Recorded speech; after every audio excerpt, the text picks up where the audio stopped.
Moi je traîne aux Champs-Élysées, je suis avec lui. Toi tu te fais recaler. Je vais vous raqueter un peu. Hein? Et cette fois-ci, ça sera pas les Malampa ou les Carlampa. Vous allez me faire des gros chèques, bande de salopes. En direct du tribunal, cousin de Paris, cousin. Le Front National, cousin. La prison n'a pas peur. Là, tout ce que je fais, j'assume. Je baisse pas la tête devant un keuf, devant Marine Le Pen, devant Jean-Marie Le Pen.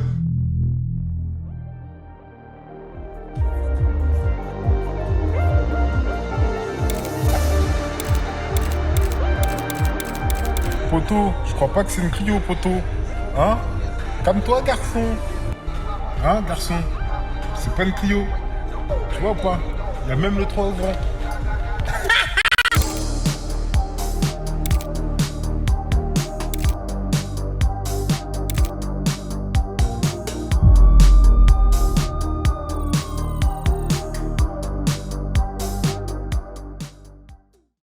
Bon, alors l'autre jour je voulais me rappeler du bon vieux temps, et comme par hasard, YouTube m'a suggéré la vidéo du clash Cyprien versus Cortex. Bon, alors cette fois-ci je vais pas dire que ça rappelle notre enfance, puisque dans la vidéo sur Sylvain Durive j'ai dit ça, et je me suis fait allumer par une armée de darons de 40 ans me disant qu'on n'était pas tous nés après 2000. Bref, je scrolle un peu dans les commentaires de la vidéo, et là je vois une personne qui se demande qu'est-ce qu'il est devenu. Et là, j'ai eu un éclair de génie et je me suis dit, bah pourquoi pas en faire une vidéo. Donc voilà, je commence à faire mes petites recherches et là je me rends compte qu'il existe des centaines d'archives de ce type, quelques chaînes YouTube qui comportent à peine quelques dizaines d'abonnés dans lesquelles on voit Cortex, ainsi que des informations que vous êtes loin d'imaginer, mais pareil, les vidéos n'ont pas beaucoup de vues, pourtant je vous assure qu'elles avaient vraiment le potentiel pour devenir des mèmes à l'échelle nationale. Enfin bref, il y a beaucoup de choses que vous ignorez sur Cortex 91. S'agit-il d'un réel businessman qui a su ce qu'il faisait de A à Z, ou au contraire ment-il et l'image qu'il donne de lui n'est qu'une pure illusion?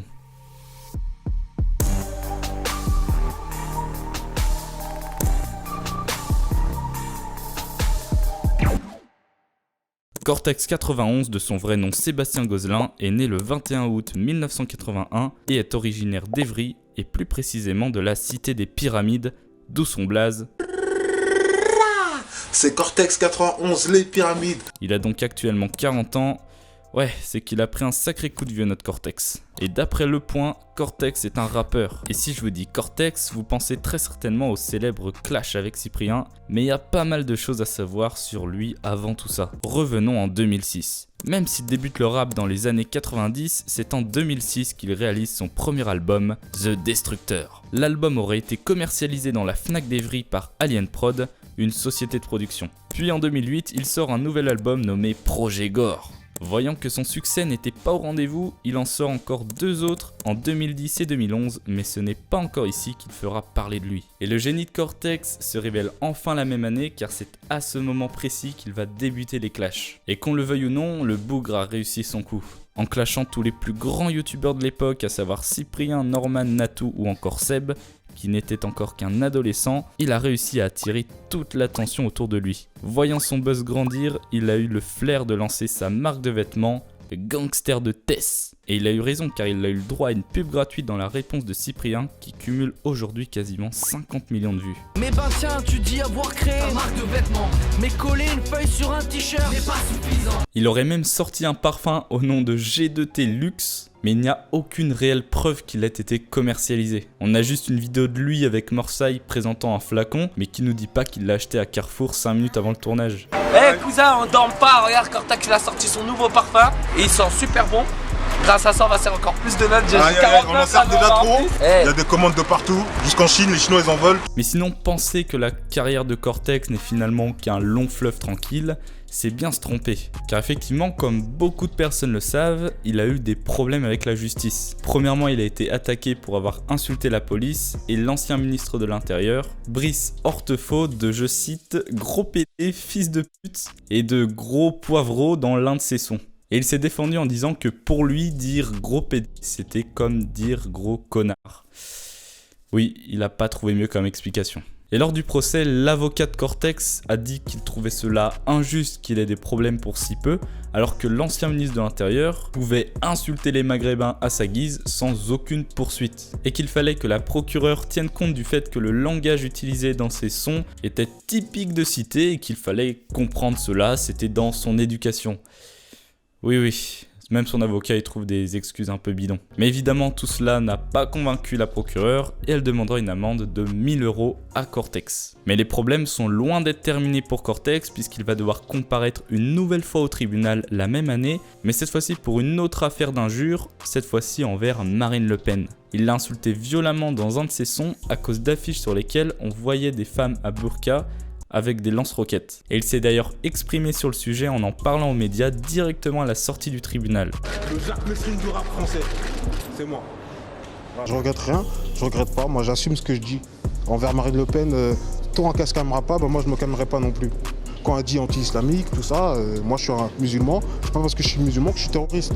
Et quand elle a mis les femmes, comme j'ai dit à madame la juge, quand elle a mis les femmes avec la burqa et des missiles et des grenades, tout ça, des kalachnikovs, bah là, elle nous prend ma religion pour des terroristes. Et les femmes qui portent la burqa, elles vont au travail, elles font leur chose. C'est pas tous des terroristes, voilà quoi. Alors évidemment, c'est bien Marine Le Pen qui a porté plainte contre lui, mais ça va être Gilbert Collard, son avocat, qui va la représenter. Et ça, Cortex l'avait un peu en travers de la gorge. Je vois que maintenant Collard qui vient faire le boule là, tu vois, tant que Collard arrêtera pas cette connerie de se mettre dans la politique. Maintenant t'as un avocat, reste avec ta blouse d'avocat, ta robe d'avocat, peut-être que toute ta robe, mettre Collard tu mets des strings, je sais pas. Et dans la description du son Bête le FN, il explique sa version des faits en disant que ce qui lui avait été reproché, c'était d'avoir dit que Marine Le Pen devait aller faire des tournantes et qu'il allait l'égorger. Mais selon lui, ses propos ont été détournés car en réalité, il aurait dit que Marine Le Pen faisait des tournantes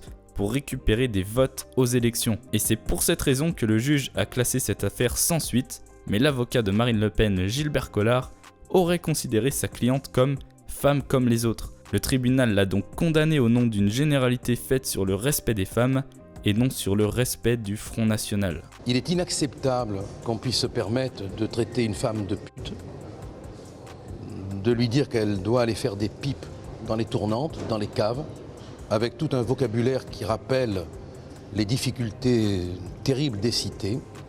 Tout ce vocabulaire a pour effet de renvoyer une image en plus négative, non seulement de la femme, mais des jeunes des banlieues. Et on a même eu le droit à une petite confrontation entre Cortex et Gilbert Collard. À la prochaine, monsieur. Croyez-moi que vous m'aurez toujours sur votre chemin. Moi aussi, vous m'aurez toujours sur le dos. Parce que vous ne me faites Mario, pas on m'aura peur. toujours sur le dos, comme je vous ai dit. Oui. Comme je vous ai dit, Mario, on m'aura toujours Dégagez, sur le dos. monsieur. Voilà, allez, dégagez. C'est vous, vous dégagez. êtes dans un tribunal Vous ici. dégagez. Allez, dégagez. Vous êtes un menteur en plus. Dégagez. Vitesse, monsieur, en disant dégagez. Allez, oui, parce que j'ai le droit de pouvoir m'exprimer librement devant des caméras, monsieur. Au final, Cortex écopera d'une amende de 1500 €, mais il va s'en vanter car il va dire que 1500 € c'est absolument rien pour lui car il est super riche. Moi, elle peut porter plainte, elle peut faire tout ce qu'elle veut. 1500 €, c'est rien pour moi, t'as vu. Donc j'ai eu 1500 €, ça me fait trop rigoler. C'est un torchon 1500 €. Qu'à se les mettre dans la bien profond. Et il faut savoir qu'à l'époque, le procès avait été repoussé. Et il ne s'est d'ailleurs pas dérangé d'en faire une vidéo sur les marches d'escalier devant le tribunal, tout en narguant Marine Le Pen. Bon, vas-y, hein. Ils ont repoussé ça au 31, donc le vrai jugement c'est au 31. Tribunal de Paris, mon poteau. Le 6 décembre, il y a mon album Instant Meurtrier qui sort dans les bacs, cousin. T'inquiète, cousin, nous on est là. C'est une interview. On s'en bat les couilles, t'as vu, tu sais, on est là. On représente, comme tu sais. Et un peu plus tard, dans une vidéo plus calme, Cortex va revenir sur les faits. Ouais, explique-nous ta haine, pourquoi ta honte de haine envers le FN et la famille Le Pen. Bah, je vais vous expliquer aujourd'hui. Moi, ma haine, d'où elle vient, c'est quand ils commencent à dire, ah oui, en France, nous, on n'est pas d'accord avec les musulmans, avec le halal. Eh ben, nous, on respecte. Vous, dans nos pays, il y a des églises, il y a tout ce que vous voulez. Même si vous voulez manger votre porc, vous faites ce que vous voulez. Bah, nous, quand on vient en France, tout ça, c'est multiculturel. Il faut respecter, il faut que tout le monde se respecte. D'ailleurs, petite anecdote drôle, Cortex a eu aussi des problèmes avec Nicolas Sarkozy, mais son fils Pierre Sarkozy lui a réalisé une instru pour lui. C'est lunaire. Sarkozy, il est parti, il demande des 10 gardes du corps parce qu'il sait très bien qu'il peut se faire gifler. Merci à ton fils, Nicolas Sarkozy, qui m'a fait une instru. Même si toi, je t'aime pas, ton fils et ton fils, c'est pas pareil que toi. On a travaillé ensemble, ça fait super plaisir et voilà. Puis par la suite, il va tenter de se racheter une image en se faisant passer pour le gentil. Par exemple, il s'est rendu à la PGW de 2012 et participe à une interview en disant qu'il a fait cela pour rire et qu'il ne se prend pas au sérieux. D'accord, parce qu'aujourd'hui je vois une nouvelle facette de toi, t'es plutôt quelqu'un de posé, j'ai l'impression que t'es quand même relativement assez cool. Or sur tes vidéos, c'est pas du tout l'impression qu'on en a. Au début, un peu énervé, mais après, on s'apaise un peu. Et puis là, j'ai rencontré des youtubeurs les youtubeurs, tout ça, et on a fait des petites vidéos, tout ça, il n'y a pas de souci, tu vois. Ma réputation que j'ai sur internet, peut-être qu'elle a pas voulu, ils n'ont pas voulu de mon aide, peut-être ça a donné une mauvaise image de. Après moi, les gens. Sinon j'ai fait Cortex donne des sacs à manger au SDF, je sais pas si vous avez entendu parler. Malgré Cortex il fait le buzz, tout ça, je suis quelqu'un d'humain et quand je peux essayer de faire des choses bien, je les fais. J'ai dit j'aide les SDF. Regarde dans mes poches, j'ai 100 €. Regarde, un billet de 20, 2 billets de 20, 3 billets de 20, 4 billets de 20, 5 billets de 20, je les donne. Sérieux? Et vous? De tout mon cœur, t'inquiète pas, je suis un artiste, moi, je suis un rappeur, moi. Puis son image qu'il voulait redorer s'est également traduite par des collaborations réalisées avec les mêmes personnes qu'il a clashées quelques temps auparavant, comme par exemple en participant aux Anges du FPS, Clash Food ou encore Plouf. Pizza Pyramide, bonjour. C'est pour vous la moyenne? Moi, franchement, je ramène des pizzas. Plus vite que l'éclair, plus vite que l'orage. On s'est lâché sur la sauce piquante, hein. Tu vas morfler, mec, hein. Eh bien, merci, c'est ce que j'avais. Bonjour, mademoiselle. Cortex 91 des pyramides quand tu me présentes.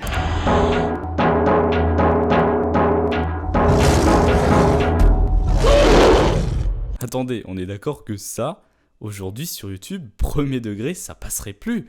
Je vais péter mon crâne. Mais à vouloir trop jouer au gentil, il a fini piégé par Gonzague TV, vidéo dans laquelle il a perdu toute crédibilité, déjà qu'il n'en avait pas beaucoup. Tu vas bien? Regarde. Ah, casse-toi! En fait, tu vois, il y a les caméras là, là-bas, et comme ça, on a tout piégé pour... Parce qu'en fait, on a tout enregistré. Mais parallèlement, même avant toutes ces histoires de clash, Cortex va se montrer avec Al Capote. Oui, Al Capote, et il va d'ailleurs se montrer avec lui en feat dans un son nommé Les Indestructibles. Mon armée sort du parc des loges, c'est sale, c'est moche. Puis par la suite, Cortex va faire une pub pour l'une de ses mixtapes nommée La Crème d'Île-de-France, dans laquelle il va nous débiter si on n'achète pas son CD. Vos grand-mères, achète le CD, sinon tu niques ta mère, fils de pute. Tu vois ce que je veux dire? Allez, cousin, 91, tous les bolos achetés lundi à l'heure. Si tu l'achètes pas, t'es un gros bouffon de ta mère la pute, ça. Nique toute la politique, tous les flics, les fils de pute, vous, bande de gros salopes que vous êtes. Puis par la suite, ils vont refaire une vidéo ensemble dans laquelle ils promeuvent un soi-disant documentaire nommé L'histoire d'un mec qui est parti de rien pour devenir quelqu'un. Si, bon, El Capote, Cortex, retrouvez-moi très bientôt sur le documentaire L'histoire d'un mec parti de rien pour devenir quelqu'un.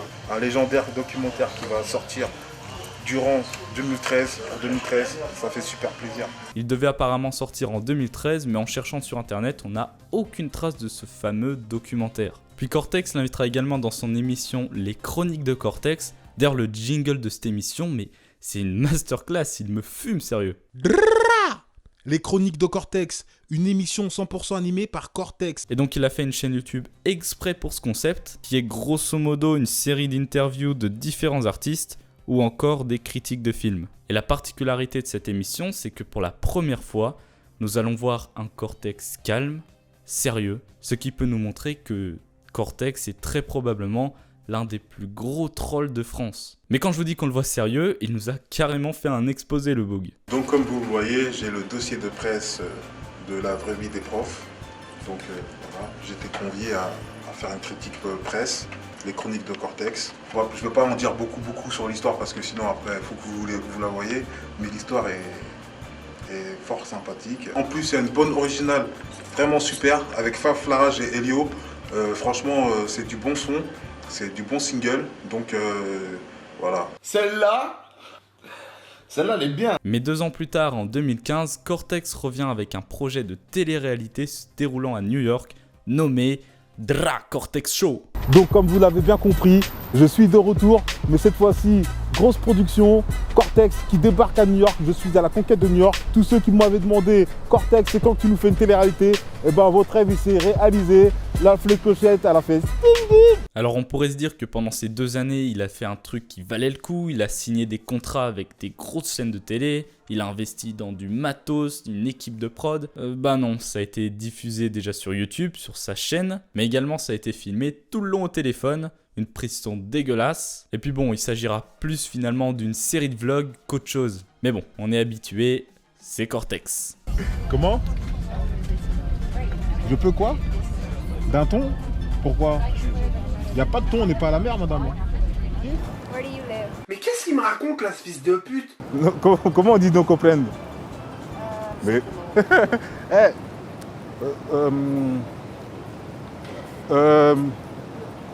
Comment. I don't know. Tu veux pas toucher mes couilles ici?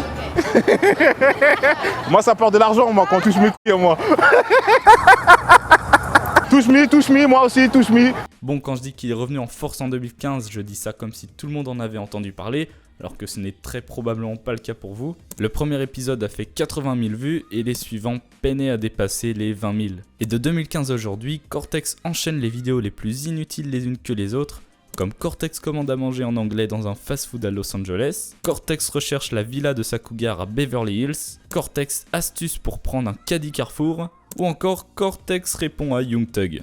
C'est pas Young Thug, c'est Young la folle là, qui met des robes, des mini-jupes, des talons, des boucles d'oreilles, tout ça. Bon alors pour contextualiser, le rappeur américain Young Thug avait sorti en 2016 un album au nom de Jeffrey, et sur la cover on le voit porter une robe, ce qui peut paraître ridicule pour certains, mais en réalité ça a vraiment influencé le monde du rap. D'ailleurs merci au frérot Aflex, il fait des vidéos sur le rap et c'est grâce à lui que j'ai appris ça.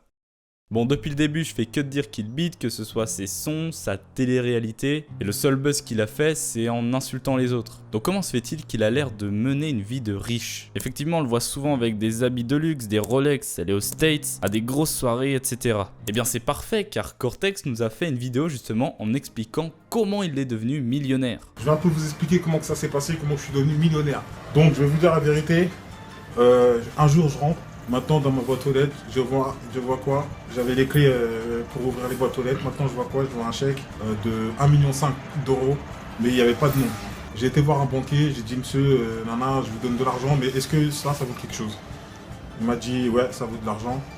Il m'a dit, tu mets ton nom, moi je te l'encaisse. Et je lui ai dit, je lui ai donné 200 000 à lui, et ça veut dire que j'avais eu 1,3 million euros, tu vois, millions d'euros. Donc ça veut dire que j'ai eu 1,3 million euros. Ce qui fait que lui, le banquier, je l'ai connu, j'ai donné ces 200 000 euros, il a vu que j'étais gentil. Il m'a dit il faut investir dans des trucs. J'ai investi dans des apparts, j'ai investi dans de l'or, dans des lingots d'or, la bourse, tout ça. Et voilà, j'ai fait de 1 million, je suis passé à 25 millions d'euros. Tu vois ce que je veux dire, tous les petits jaloux, c'est pour ça que je voyage partout. Je suis tout le temps dans des hôtels, tu vois. Mais pour faire ça, j'ai dû cacher de l'argent dans des pays, tu vois. Donc je ne dirais pas, j'ai pas le droit de le dire. Mais c'est comme ça que je suis devenu un très grand millionnaire. Bon, on est d'accord pour se dire que cette vidéo est complètement farfelue. Il est dans une chambre d'hôtel Ibis à 35 € la nuit. Bref, il nous troll comme à son habitude. Mais maintenant, essayons d'avoir une réflexion un peu plus rationnelle. À mon avis, Cortex aime bien un peu tout ce qui est superficiel, bling bling. Donc il claque énormément d'argent dans des sapes. Ou alors ces sapes sont carrément du fake. Mais au final, il vit modestement, comme on peut le voir dans cette vidéo. Et ce qu'il trahit d'ailleurs, c'est lors de son voyage à New York qu'il a réalisé plusieurs clips. Sauf que dans plusieurs de ceux-ci, on voit la même voiture de location, c'est filmé au téléphone. Bref, s'il était si riche que ça, il aurait mis beaucoup plus de moyens à l'intérieur. Mais de toute façon, et je pense qu'on l'a tous vu, le Cortex prétentieux, agressif, etc., ce n'est qu'un personnage et qu'il fait ça parce que ça le fait kiffer. Mais je suis sûr qu'il a des projets sérieux à côté qui lui ont permis d'avoir une source de revenus, qui lui ont permis de voyager, s'acheter des habits, etc. Aujourd'hui, Cortex est toujours sur les réseaux, principalement YouTube, TikTok et Twitter. Il montre ses prouesses à la salle de sport et continue ses délires. A mon avis, ce mec a réussi à développer des business dont il ne parle pas, investi probablement avec l'argent qu'il a réussi à générer depuis toutes ces années. Quoi qu'il en soit, pour conclure cette vidéo, je trouve que lorsque Cyprien, Norman, etc., enfin toute la clique était à leur prime, c'était l'une des meilleures périodes de YouTube. D'ailleurs, on en a très peu parlé, mais qui dit Cortex dit Morsay, car ils étaient assez proches. Donc si ça vous intéresse, je pourrais à l'avenir faire une vidéo sur qu'est devenu Morsay. On est armé, chargé, calibré, bâtard. Alors montrez-le moi en commentaire si ça vous intéresse. D'ailleurs tenez, en parlant de commentaires, je vais vous demander d'écrire un commentaire comme si nous étions en 2014. J'ai très hâte de voir votre créativité. Perso, je vous demanderai de mettre un gros pouce vert. Sur ce, je vous laisse sur les magnifiques paroles de Cortex91 qui vous souhaite la bonne année. 2 plus 2 égale 22. 22 plus 22 égale 2022. Donc, mes meilleurs vœux.